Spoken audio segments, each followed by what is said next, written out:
कृष्णा। तो आज हम बात करने वाले हैं जीव गोस्वामी के बारे में। उससे पहले मैं ये बता दूं कि हम 6 गोस्वामी के बारे में अपना अपना लाइफ स्टोरी देखेंगे और 6 गोस्वामी के 6 वीडियोस आएंगे जो कि डिफरेंट गोस्वामी के बारे में होंगे। पर पहले हम जीव गोस्वामी के बारे में डिस्कस करेंगे, फिर सनातन, फिर रूप, और ऐसे करके हम 6 गोस्वामी का जो है वीडियो बनाएंगे। तो आज हम बात करने वाले हैं जीव गोस्वामी के बारे में। तो हम उनकी लाइफ के कुछ चैप्टर्स है, चैप्टर्स मतलब कुछ फेजेस है, तो कुछ चैप्टर्स है इसके बारे में हम बात करेंगे। तो चैप्टर्स जैसे कि कब वो जन्म हुए थे, उनका क्या था, फिर उनका रिलेशनशिप्स कैसे थे, मतलब किन किन के साथ थे और क्या था, फिर उनके वहाँ वृंदावन जाकर उन्होंने क्या किया, और वो बीच में काशी भी गए थे तो उसके बारे में भी हम डिस्कस करेंगे। थोड़ा बुक्स के बारे में डिस्कस करेंगे, उनके मेन डिसाइपल्स कौन है उसके बारे में डिस्कस करेंगे, और इम्पोर्टेंटली उनके एक लास्ट विल भी है जो कि एंड में लिखा जाता है, उन्होंने वो भी लिखा है, तो उसके बारे में भी हम डिस्कस करेंगे। इससे पहले हम डिस्कस करें, हम उनके थोड़ा बर्न पार्ट पे जाते हैं, जन्म पार्ट पे जाते हैं, और ये है कौन और इनकी क्या महत्व है पूरी हम इस कथा में डिस्कस करेंगे। तो जो चैतन्य महाप्रभु थे, जो कि हमारी गौड़ीय वैष्णव की जो नींव माना जाते हैं, ठीक है, तो आप सबको पता होगा चैतन्य महाप्रभु के 6 मेन पार्षद हम कह सकते हैं। तो वो 6 गोस्वामी थे जिनको सठ गोस्वामी बोला जाता था। सठ मीन्स 6 और गोस्वामी जो इंद्रियों को जीत लेते हैं, मीन्स उनकी सेंसेस पे उनकी काबू है, उनको गोस्वामी कहा जाता है। तो उनको वृंदावन मिशन पे भेजा गया था, जो जहाँ पे वहाँ जाके वो क्या कर सकते थे, जो खो गया है सब कुछ वो उनको लौटा सकते थे। जो भी वृंदावन में छुपा बैठा है, जो भी वृंदावन का जो पार्ट्स है जो कि खो गया है, वो उनको रिवाइव करना था, बुक्स लिखना था, ये सब कर रहे थे। तो वो 6 गोस्वामी कौन कौन थे और आज जीव गोस्वामी कौन है उसके बारे में हम डिस्कस करेंगे। तो जब नित्यानंद प्रभु ने क्या किया कि जीव गोस्वामी को बोला कि आप वृंदावन जाइए, और चैतन्य महाप्रभु जो है सठ गोस्वामी को वृंदावन भेजा, ठीक है, किसके लिए मैंने अभी बताया है। तो जो रूप और सनातन गोस्वामी है, ये सबसे जो है एल्डेस्ट है, मीन्स सबसे बड़े हैं, और मैनेजमेंट सब कर रहे थे वृंदावन पे, ठीक है। और जीव गोस्वामी जो है वो माने जाते हैं रूप और सनातन के राइट हैंड, ठीक है। और रूप और सनातन बेंगल से जो आ गए हैं, और कौन थे वो बेंगल पे रूप सनातन कौन थे, अमर और संतोष। अगर आपको पता है तो ये कर्नाटक के रहने वाले हैं। अगर हम बाद में इनके बारे में और डिटेल्स में बात करेंगे जब हम सनातन गोस्वामी के बारे में बात करेंगे। तो अभी सिर्फ इतना जान लीजिए कि जो रूप और सनातन गोस्वामी है, रूप गोस्वामी और सनातन गोस्वामी, इनके पहले का नाम था अमर। रूप गोस्वामी का अमर, संतोष, और जो सनातन गोस्वामी का अमर। If I am incorrect please correct me. And उनका एक छोटा भाई भी था जिनका नाम अनुपम था, और ये सब कर्नाटका में थे। फादर के टाइम पे ये बंगाल पे शिफ्ट हो गए थे। तो एक मुस्लिम रूलर था, उसके अंडर पे ये लोग काम कर रहे थे, ठीक है। और रूप गोस्वामी का नाम था दबीर खास, और सनातन गोस्वामी का वहाँ पे नाम पड़ गया साकर मलिक, क्योंकि आप जब मुस्लिम अंडर पे काम करते हो तो आपका नेम भी चेंज हो जाता है वहाँ पे। तो रूप गोस्वामी एक हमसदूत करके एक बुक पोएम लिखे हैं, तो वहाँ पे ना उन्होंने मेंशन किया है कि बुक में अपने बड़े भाई साकार मलिक को ऑफर करता हूँ। तो ये एक रिसर्च की टॉपिक है कि वो साकार मलिक क्यों लिखा है, सनातन गोस्वामी क्यों नहीं लिखा है। तो you can just research upon this. तो वहाँ पे तो रूप सनातन कैसे मिले चैतन्य महाप्रभु से, तो वो रह रहे थे राम किले पे, जो कि मालदा डिस्ट्रिक्ट में आता है, ठीक है। और फिर वहाँ पे चैतन्य महाप्रभु ने उनको रूप और सनातन गोस्वामी करके जो है इनिशिएट किया है। तो जो हमने बात किया कि रूप और सनातन गोस्वामी के अलावा एक छोटा भाई भी था जिनका नाम अनुपम था, तो उनको इनिशिएट हुआ है, उनका नाम हुआ है बल्लभ। तो बल्लभ के एक बेटे थे जो जिनका नाम है जीव गोस्वामी, ठीक है। तो बल्लभ कौन है? बल्लभ वही अनुपम है जो कि रूप गोस्वामी और सनातन गोस्वामी के छोटे भाई हैं और उनके बेटे हैं जीव गोस्वामी। तो आप एक तरह से कह सकते हो रूप और सनातन गोस्वामी उनके ताऊ के तरीके से हुए। ठीक है। तो जब अनुपम मतलब जो बल्लभ है उनका जब वो देह त्याग कर गए तो उनको संभाला पूरा सनातन रूप गोस्वामी। मतलब Rup Sanatan is like a parents to Jiva Goswami. ठीक है। तो उन तो जीव गोस्वामी कब पैदा हुए थे उसके बारे में थोड़ा डिस्कस कर लेते हैं। जीव गोस्वामी अपनी विल पे लिखे हैं ये, मतलब अपने लेटर्स में जो है लिखे हैं कब उनका एक्चुअली पैदा वो हुए थे। तो वो पैदा हुए थे 1513 पे और उनका डिसअपियरेंस हुआ था 1608 में। तो करीबन 95 ईयर्स तक जीव गोस्वामी जो है ये धराधाम पे रहे हैं। ठीक है। तो तब आप सोचिए तब जीव गोस्वामी को कितने साल होगा जब रूप गोस्वामी और सनातन गोस्वामी जो है इनिशिएट ले रहे होंगे। तो अकॉर्डिंग टू रिसर्च ये 1 साल के ही होंगे। तो वो छुपके से देख रहे थे सब कुछ। ठीक है। तो जो फॉरेनर्स है जो वृंदावन पे आते थे वो कहते थे कि जीव गोस्वामी के तरह स्कॉलर्स और ग्रेट मैनेजर वहाँ पे कोई नहीं है। मतलब अगर कोई ग्रेट स्कॉलर होता है और वो मैनेजर अच्छा नहीं बनता, या तो अगर मैनेजर होता है तो स्कॉलर्स नहीं बनता। पर यहाँ पे जीव गोस्वामी जो है दोनों में ही खास है, स्कॉलर भी है और ग्रेट मैनेजर भी। तो हम अगर देखें तो प्रैक्टिकली रूप और सनातन गोस्वामी ही उनके पेरेंट्स हैं। और अगर आपको नहीं पता तो रूप गोस्वामी जो है जीव गोस्वामी के इनिशिएशन गुरु भी है, मतलब दीक्षा गुरु भी है। तो रूप जब वो छोटे थे तो रूप सनातन गोस्वामी ने कहा कि आप पहले शिक्षा लो। ठीक है। क्योंकि आपको ही आगे बढ़ाना है, हमारा काम को हम अगर छोड़ देंगे तो आपको ही आगे बढ़ाना है। तो आप एक काम करो, काशी चले जाओ। तो जीव गोस्वामी जो है तब काशी चले गए और वहाँ पे उनका एक गुरु थे जिनका नाम है मधुसूदन वाचस्पति। बोलते हैं कि ये बहुत से बोलते हैं कि मधुसूदन सरस्वती है जो मायावादी है, बट हम वो नहीं मानते। ये मधुसूदन वाचस्पति है जो कि एक्स्ट्रा कोई होंगे जो कि मायावादी नहीं थे, क्योंकि मायावादी के साथ क्यों ही सीखेंगे जीव गोस्वामी। तो उन्होंने 6 महीने में, मार्क माय वर्ड्स, 6 महीने में 12 ग्रामर्स पढ़ ली। तो अगर आपको पता हो ये एक सुपर ह्यूमन पावर है। क्यों मैं ये बोल रही हूँ? क्योंकि पाणिनि ग्रामर है, अगर थोड़ी भी आपको संस्कृत की नॉलेज हो तो पाणिनि ग्रामर एक बुक्स पढ़ने के लिए ही 12 साल लगते हैं। तो उन्होंने 6 महीने में जो है 12 ग्रामर बुक पढ़ ली थी और बहुत ज़्यादा, उससे भी ज़्यादा पढ़ ली थी, ऐसा भी लिखा है। तो वहाँ पे उन्होंने 26 साल तक पढ़ाई की। फिर तब तक आप सोच ले कि रूप और सनातन 55 ईयर्स के हो गए होंगे, नियर बाय दैट। तो पढ़ाई के बाद क्या किया उन्होंने, नवद्वीप गए। और वहाँ पे कौन थे? वहाँ पे तो नित्यानंद प्रभु तब नहीं थे, पर उनकी वाइफ थी जिनकी नाम है जानवा देवी, जो कि बंगाल में जो है श्रेष्ठ थी। मतलब वहाँ पे बंगाल में अगर कोई कुछ कर रहा था तो वो जानवा देवी ही थी। ठीक है। तो जीव गोस्वामी को एक बूढ़ा ब्राह्मण वहाँ पे मिला और उसने बोला कि चलो मैं आपको जो है नवद्वीप परिक्रमा कराता हूँ। और नवद्वीप परिक्रमा कराया और एंड पे जब वो रुके और वो नवद्वीप परिक्रमा खत्म हुआ तो वो कौन थे? नित्यानंद प्रभु स्वयं थे। उन्होंने अपना पैर इनके सर पे रखा जीव गोस्वामी के और बोला कि तुम वृंदावन जाओ और रूप और सनातन की हेल्प करो। मतलब डायरेक्ट उन्हें निताई की कृपा हुई है। तो बिना नित्यानंद कृपा के, बिना नित्यानंद प्रभु के कृपा के आप कुछ भी नहीं कर सकते। आप देख लो पूरी गौड़ीय संप्रदाय देख लो, जो भी सक्सेस अपने लाइफ पे हुआ है वो बिना नित्यानंद प्रभु के कृपा पे तो नहीं हुआ है।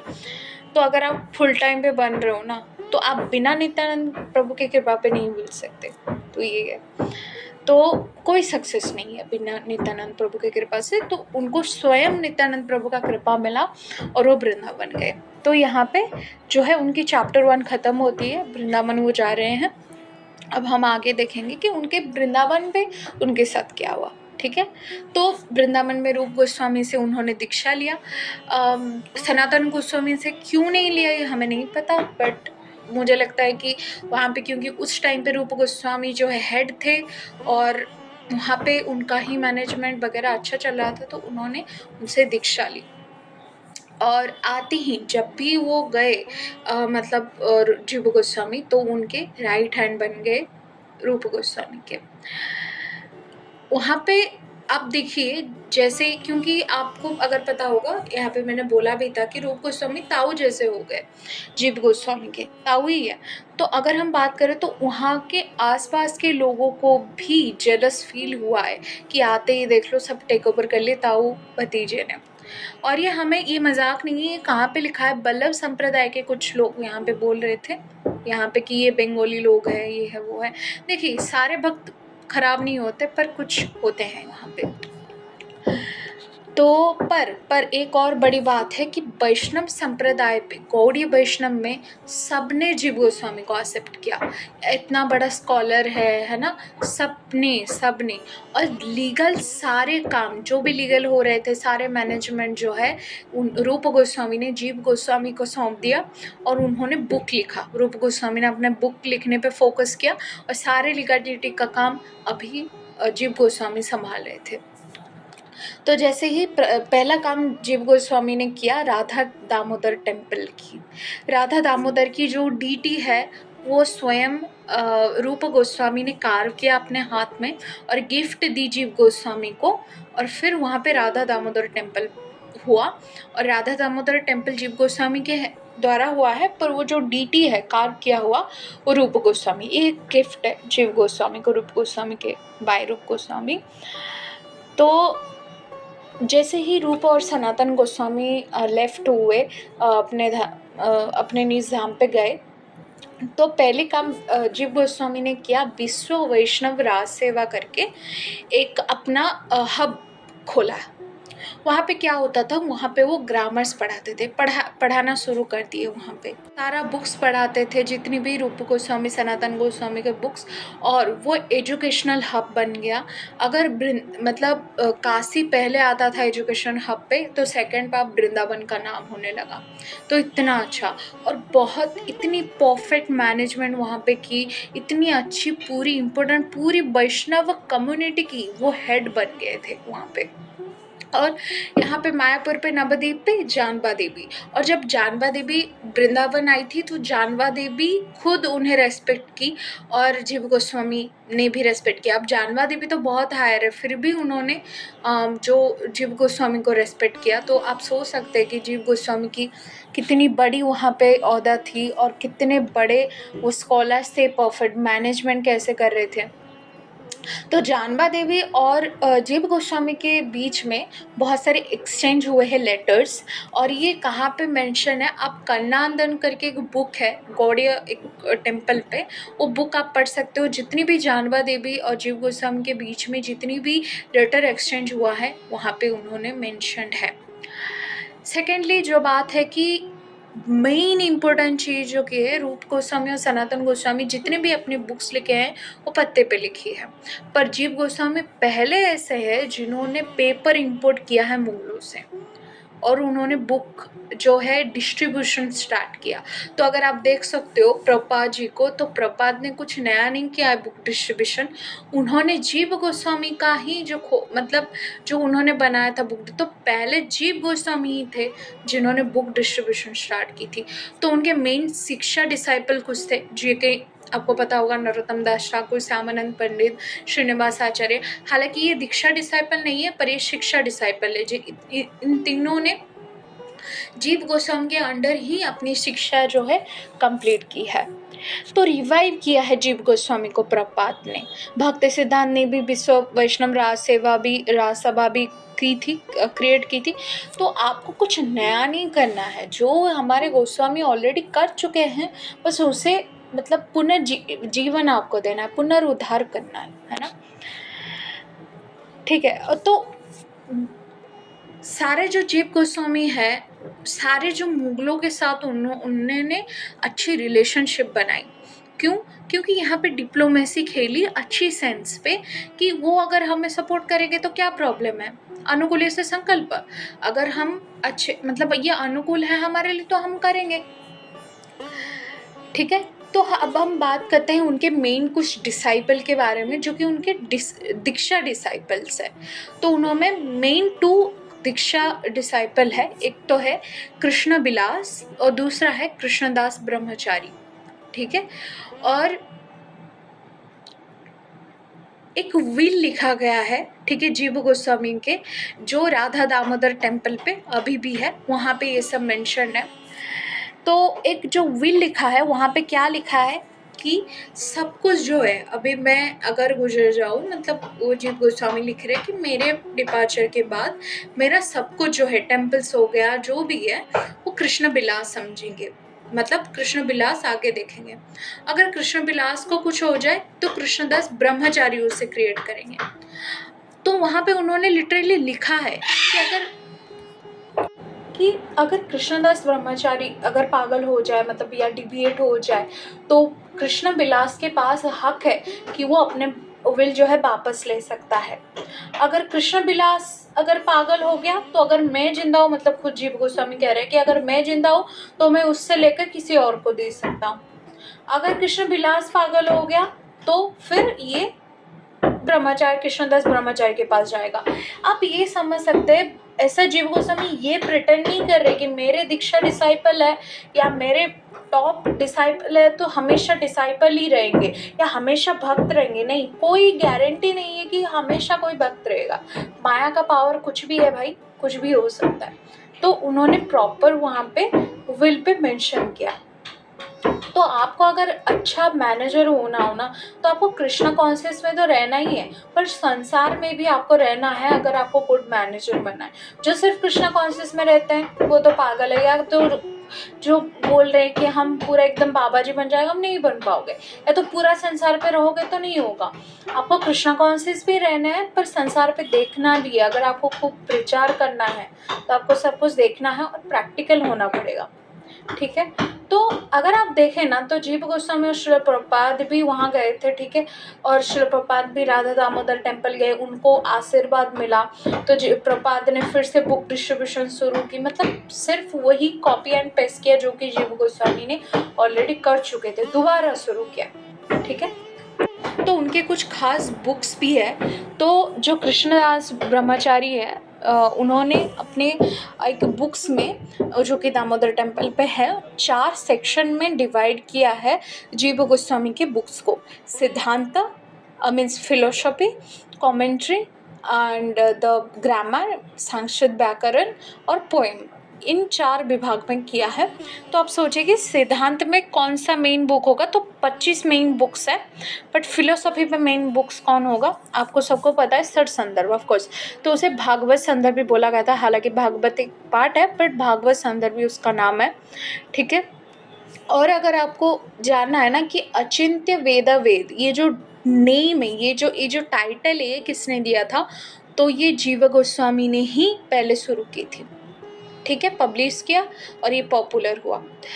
कमेंट्री में मेन है संदर्भ, ये जो हमने बोला, क्रम संदर्भ करके एक बुक है, और लघु वैष्णव तोषणी, ये 2 है कमेंट्री में।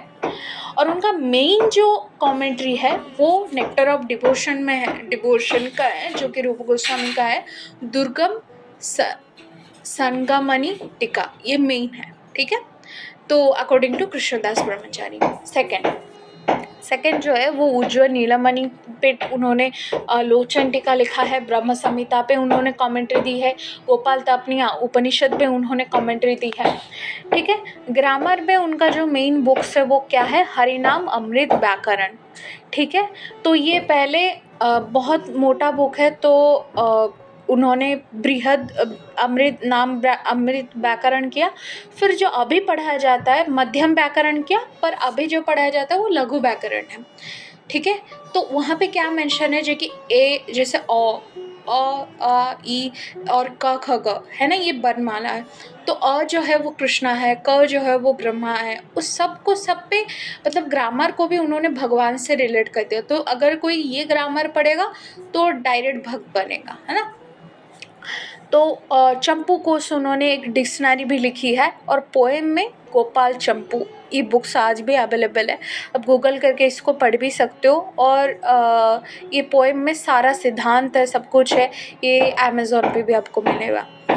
और अगर आपको जानना है अंतिम उनका जो विटनेस था, वहाँ पे जो साइन है वो गोपीनाथ पुजारी जो कि गोपाल भट्ट गोस्वामी के डिसाइपल है उनका साइन है, और कृष्णदास कविराज गोस्वामी के भी साइन है। तो ये रही कुछ जीव गोस्वामी के बारे में, ठीक है, कुछ लाइफ हिस्ट्री। हरे कृष्ण, धन्यवाद।